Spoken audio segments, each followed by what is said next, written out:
আসসালামু আলাইকুম। ওয়ালাইকুম সালাম। ভালো আছেন চাচা? হ্যাঁ ভালো আছি গো, তুমি দোয়া। গুকুন যাইতাছুই? আমি আইছি ঢাকা থেকে, আইছিলাম একটু এদিকে ঘুরতে। বুঝতে দেখতাছুন তো? হ্যাঁ,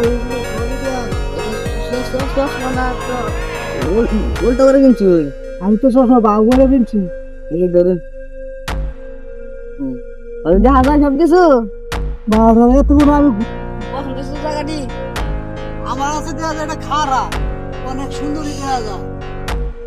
চাচা এই আইনে তো খারাপ যাইতেছি না, এই যে এমপি যাইতেছি। ও এদিকে আইতেছ? এমনিতে একটা নিচে একটা কিরানি দেওয়া, আমরা কিনা কিনা। পাহাড়, পাহাড়, 12 দিকে 12। আরো মাশাআল্লাহ, অনেক সুন্দর ইতে দেওয়া যায় জিনিসটা। আল্লাহ দানের জিনিস অনেক সুন্দর তো। ঠিক আছে, যাবো। চলো আমরা যাই গে বাড়ি, চলো।